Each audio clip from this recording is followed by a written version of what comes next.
Donc maintenant, on va vouloir utiliser Excel pour résoudre des systèmes d'équations linéaires. Donc, la première situation, là, le plus simple, si j'ai un système carré, AX égale B, donc avec le déterminant de la matrice A qui est non nul, ça veut dire que ma matrice A est inversible. C'est peut-être pas votre façon préférée de résoudre quand vous travaillez à la main, mais vous allez voir qu'avec Excel, c'est la situation idéale. Donc, par exemple, je vous ai donné un système ici là, que j'ai écrit, là, 3x moins 2y plus 5z égale 7, etc. Donc, première étape, si vous l'avez ici sous forme de texte, on réécrit le système en pensant à la forme AX égale B. Alors, la matrice A est la matrice des coefficients. Donc, 3 moins 2, 5, 5 moins 1, 1, 25 moins 1, moins 1. Et le B est la colonne des constantes, 7, 7, 2. Donc là, j'ai l'information essentielle pour résoudre mon système d'équations linéaires. Donc, j'ai une matrice carrée. Donc, votre premier réflexe devant ça devrait être de calculer le déterminant. Donc, je vous rappelle, on va dire détermat de la matrice ici. Donc, entrée, 46, ce n'est pas nul. Donc, ça veut dire que ma matrice est inversible. Je peux en calculer l'inverse. Donc, égal. Donc, ça va être inverse mat, donc de cette matrice-ci. Et je vais faire CTRL-SHIFT-ENTER. Voici la matrice inverse. Donc, il y a des fractions, là, certainement des 46e cachées là-dedans. On n'a pas à s'inquiéter de la précision, même si Excel nous indique ici des nombres décimaux. Toute la précision est préservée. Donc, on se souvient, quand j'ai AX égale B, ça va vouloir dire que X, c'est A-1 fois B. Donc, je vais pouvoir obtenir mon X qui va être donc une matrice 3 par 1 en faisant le produit matriciel. Donc, je vous rappelle, on ne prend jamais la petite étoile pour ce produit. Produit mat de l'inverse avec la colonne ici. Et je fais CTRL-SHIFT-ENTER et j'ai mes solutions. Donc, vous voyez qu'en fait, c'est déjà fini. C'est vraiment merveilleux. Donc, attention. OK? Faut toujours vérifier qu'on a bien une matrice qui est inversible. Donc, si j'ai une matrice carrée et je veux peut-être aller trop rapidement, dire, OK, je vais trouver la solution. Donc, je vous rappelle de calculer le déterminant. En fait, c'est la même matrice que dans le vidéo sur les opérations matricielles.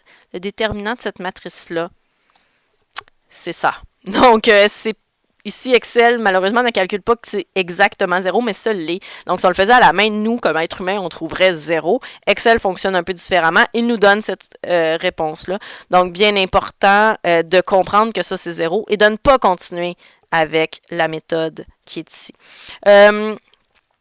Si vous voulez juste aller plus rapidement, dans ce cas-ci, c'était déjà très, très rapide, mais on pourrait carrément sauter l'étape de calculer l'inverse. En tant que tel, moi, j'ai pas besoin de la voir, l'inverse, j'ai besoin de l'utiliser.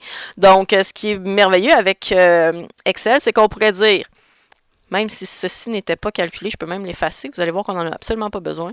Je vais effacer le contenu. Là, lui, il est mélangé. Fait que je vais enlever ça. Je vais effacer le contenu. Donc, sans calculer directement l'inverse, Excel est capable de faire les deux en même temps. Je sais que ma matrice est inversible, alors je sais que mon X sera le résultat de, je multiplie A-1, donc qui est l'inverse de la matrice A. Donc, ici, ce que j'ai écrit, c'est que ma première matrice, c'est l'inverse de L, et ma deuxième matrice est la colonne B. CTRL-SHIFT. Enter, et j'ai la même réponse que tout à l'heure. Donc, vous pouvez, évidemment, il n'y a aucun problème à faire l'étape intermédiaire de voir la matrice inverse, mais vous pouvez même y aller one shot. Donc bien faire attention ici de ne pas le faire. Donc, ici, je pourrais calculer une solution et malheureusement, ben, ça n'aurait aucun sens. Donc, toujours, première étape, calculer le déterminant. Donc, pour un système d'équations linéaires comme celui-là, où le déterminant s'interprète comme étant nul. Qu'est-ce que je vais devoir faire? Je ne peux pas prendre la matrice inverse. On va aller avec la méthode de Gauss. On n'a pas le choix. Même si à la main, c'est votre méthode préférée, vous allez voir qu'avec Excel, c'est pas si génial que ça. Donc là, je le fais avec un tout petit exemple. Donc j'ai tout de suite écrit la matrice augmentée. 1, 4, moins 3 égale 5. 3, 2, moins 1, constante de moins 9. Vous voyez, je ne l'avais pas montré, là, que j'ai mis la petite barre ici, là. Ça, on peut l'avoir par le menu Accueil. Là, je peux choisir. J'ai mis la bordure qui est à droite. Donc ça, si vous en avez besoin. Donc là, ici, c'est même pas un système d'équation linéaire carré. Donc j'ai carrément pas le choix d'utiliser la méthode de Gauss, mais avec un système carré dont le déterminant de la matrice des coefficients n'est pas 0, ça va être aussi la méthode de Gauss qu'on va devoir utiliser. Donc, en fait, il faut faire les opérations de ligne. C'est juste qu'on va considérer chaque ligne comme une matrice. Donc, on ne va pas les faire à la main, mais ça reste quand même aussi long dans le sens qu'il faut choisir les opérations de ligne. Donc, on va les identifier ici là, pour qu'on puisse suivre notre démarche. Donc, premièrement, bon, la ligne 1 va rester inchangée et je vais vouloir venir mettre un 0 ici. Donc, j'ai un coefficient 3 sur la ligne 2. Donc, je vais faire ligne 2 moins 3 fois la ligne 1. Donc, ce que je vais faire, je vais écrire exactement ça. Donc, la ligne 2, c'est celle-là, moins 3 fois la ligne 1. Et là, je vais faire CTRL, SHIFT, ENTER. Donc, j'arrive à ceci. Donc, ce qui est le fun, c'est que ça se fait d'un coup. Donc, ensuite, Gauss serait terminé. Là, je vais même faire... donc, ça, c'est pas vraiment écrit au bon endroit. Excusez, c'est pas grave, je ne le changerai pas. Là.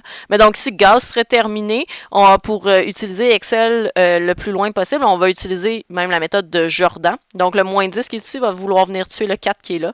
On va donc faire 10 fois la ligne 1, plus 4 fois la ligne 2. Je le fais. Donc, 10 fois la ligne 1, plus 4 fois la ligne 2. CTRL SHIFT ENTER, voilà. Donc ça me donne ça. Et ma ligne 2, ici, va demeurer inchangée. CTRL SHIFT ENTER. Et là, je vais faire donc 1/10 de la ligne 1. Et j'ai mal écrit, je vais faire moins 1/10 de... Non. Oups, bon. Il est pas content. Donc, je vais faire comme ça avec un espace. Là, les moins en début de ligne, ils n'aiment pas ça. Vous voyez, on voit des petits bugs. Vous voyez, si j'ai pas mis ma petite bordure, là, je peux le rajouter pour que ça soit joli. Donc, ici, je vais faire 1/10. Donc, je vais le mettre en parenthèse pour être sûr. 1 sur 10 fois la ligne 1 qui est ici. Oups, non. La ligne 1, juste ma ligne 1. Parfait. CTRL SHIFT ENTER. Et ici, je veux faire... moins 1 sur 10 fois ma ligne 2. CTRL SHIFT ENTER. Voilà. Ça vaut peut-être la peine, donc là, vous pourriez le griffonner sur un papier. Là. Mais donc, ici, on est quand même rendu au plus simple. Je n'avais pas donné de nom à mes variables, donc imaginons que c'est la colonne X1, X2 ici et X3. Donc ici, ce qu'on voit, si on était à la main, que X3, je lui donnerai un paramètre. X3 égalité. À ce moment-là, si je commence à lire par le haut ou par le bas, je peux trouver que X2 à ce moment-là serait 2,4 plus 0,8 fois T. Bon, là, en fait, je ne suis pas en train de faire des calculs, là, donc je me note ça. Et ensuite, X1 serait, si je lis la première ligne, moins 4,6, moins 0,2 T. Si vous avez besoin de plus de temps, vous mettez sur pause, vous griffonnez ça sur papier. Donc, en fait, on voit que le contenu de mes cellules va me permettre de calculer, à partir de la valeur de X3, mes solutions particulières. Donc, si je donne des valeurs à X3, par exemple, si je dis que ça va être 1, 2, 3, 4, ben, maintenant, je peux calculer mon X2. Allons-y. X2, comment il se calcule? Donc, X2, je vais faire un égal pour un calcul. Ça serait 2,4, donc c'est ici. Donc, plus 0,8, donc ça veut dire moins 0,8. Donc, moins 0,8 fois T, donc X3 qui est ici.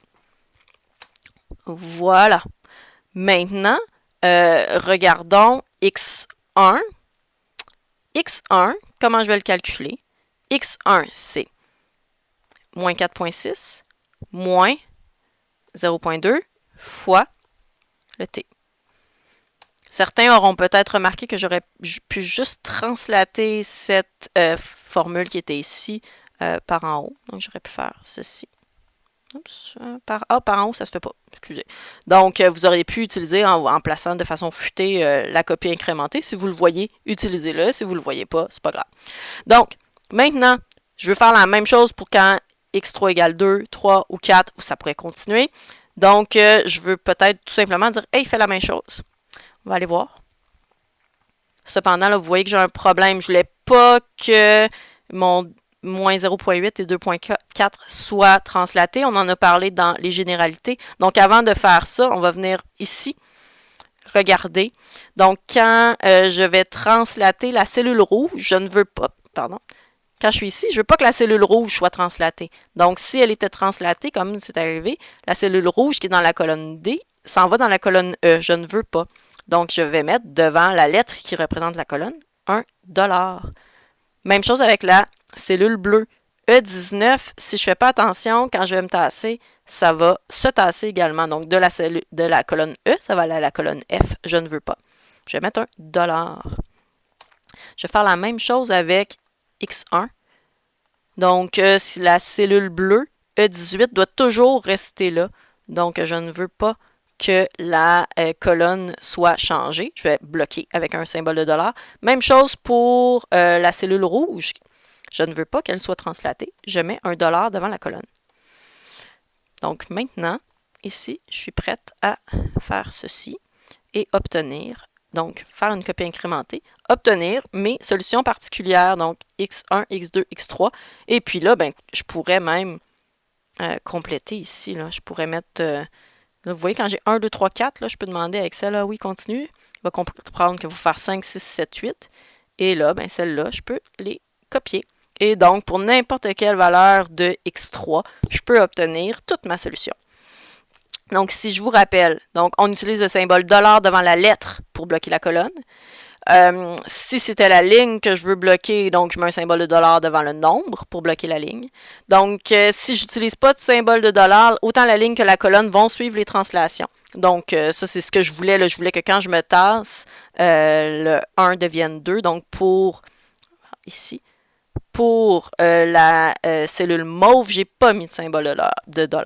C'est pas arrivé dans cet exemple, mais sachez que si vous avez utilisé un nom pour une plage de données, donc si c'est la matrice A et que je fais référence à la matrice A, elle ne sera jamais translatée. Donc ça pourrait être utile dans d'autres contextes. Donc pour résoudre les systèmes d'équations linéaires, ça c'est un exemple simple de Gauss. Maintenant que vous voyez que c'est beaucoup plus long à faire que utiliser la matrice inverse. Donc, votre méthode préférée devant Excel devrait être de résoudre avec la matrice inverse. On calcule le déterminant. S'il est non nul, on va de l'avant, on calcule notre solution. Si malheureusement il est nul ou si je n'avais pas un système carré, on se rabat sur la méthode de Gauss, mais qui nous demande quand même plus de travail. Donc, voilà et bon travail!